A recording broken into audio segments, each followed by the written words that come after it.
Chapter 24. I looked away from the diggers in front of me and stole a nervous glance at the small box on my seat. It was a power core for a disruptor. I'd salvaged it from Jimmy's digger and strapped a detonator cap to it with medical tape.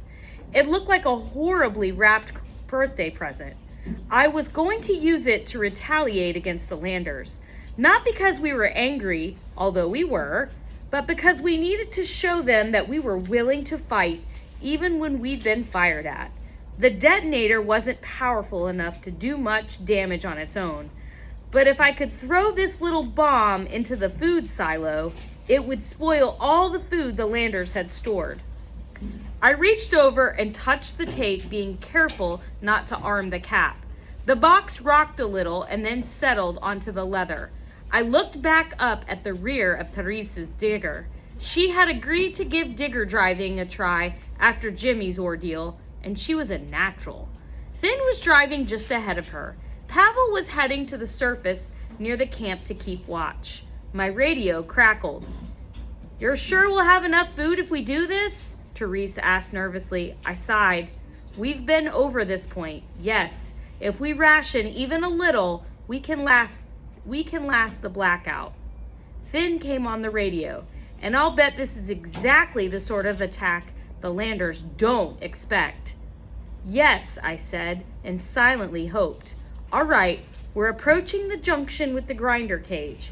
What do you do next, Finn?" Therese and I split off and head in different directions. "Good, Therese. Then we make as much noise as we can. If the Landers are listening, we'll act as decoys. How about you, rich boy?" Apparently, Fatima had spread around the nickname. "Then I sneak up the middle and deliver our little present." "Good luck," Finn said cheerily. "Thanks. Now radio's off. We'll be there in 5 minutes." There was a short buzz as the speakers turned off. I ignored it. I shouldn't have. The moment we hit the junction, there was a huge flash and a thunderous boom. Therese keened to the right in front of me as debris shot back over us and down the tunnel. Finn's voice came back at me, panicked. "I've been hit! There was a bomb!" "It was an ambush." "Retreat!" I yelled, panicked. Therese's digger stalled, and I turned sharply to avoid a crash. I ignited my disruptor and flew into the rock, turning again sharply to try to come out next to Finn. My digger burst through the wall. Finn was just in front of me, sitting in the cockpit of his digger. It had been ripped to shreds. He was alive, but everything around him was on fire. He was strapped in and struggling to get the belt off his shoulder. He saw me and looked over, his eyes wide with panic. "Christopher, help!" he said, desperately clutching as the flames grew closer to the cockpit. Something moved in the tunnel ahead of him. Landers, dressed in black overalls, were approaching, guns raised. "Finn, hurry!" They opened, fired. Finn gave a cry and slumped forward in his seat, dead. More bullets flew, turning everything in front of me into a fireball. I slammed my digger in reverse and flew backward, flames following me down the hole. My disruptor reset. I ignited it and disappeared sideways back into the rock, trying to get as far away as I could. Tears filled my eyes. Finn had been so happy to be on a raid. He'd been so excited to lead the charge. If only I'd gone first. Maybe I could have fought off the Landers. Maybe I could have protected him. I punched my steering wheel again and again. Finn had been the cannon fodder, and I'd been sitting behind protected. I listened for Therese on the radio, but there was nothing. I hoped she'd escaped. If she'd gone into the wall to the right, she would be fine. If she'd stopped to help Finn, she was dead or captured. I slammed on the brakes. The bomb wobbled against my leg. I stared at it, then gritted my teeth. The bomb. The bomb.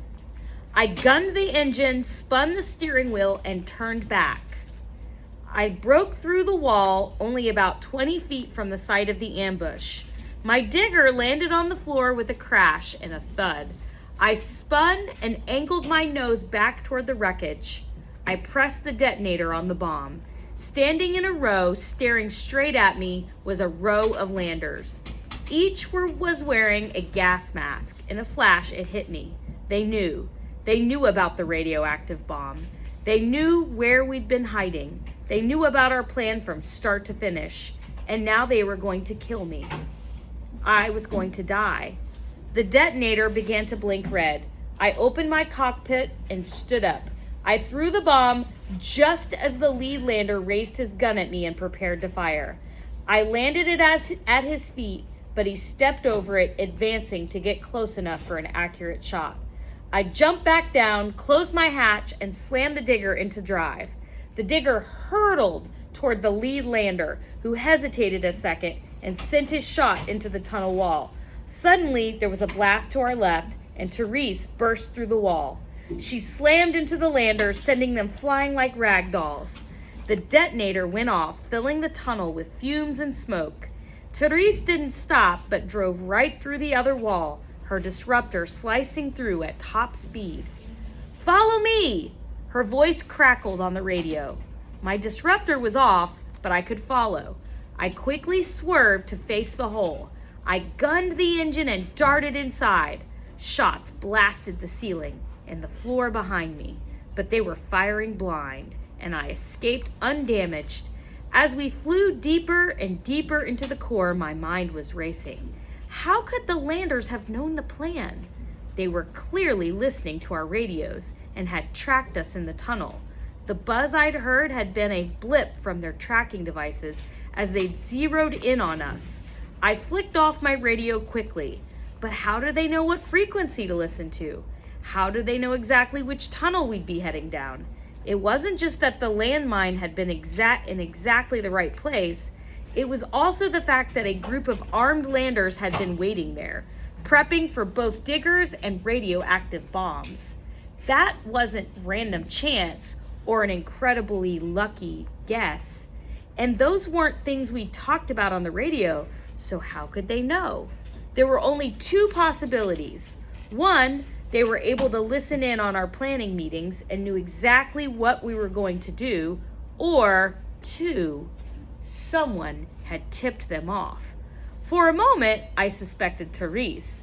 It had been her first mission. She'd known the plans. But I discounted this quickly. I'd seen the look on her face when her digger swerved. That was fear you couldn't fake. She could have left me for dead too, but she'd risk her life to save me. I flicked my radio back on. "Therese, we need to stop." "No, we need to get back to camp." "They might be following us. If they can track us back to camp, they'll kill everyone." Therese didn't say anything, but I saw her digger begin to slow ahead of me. "Let's find a tunnel, cut through, and then talk. Radio's off."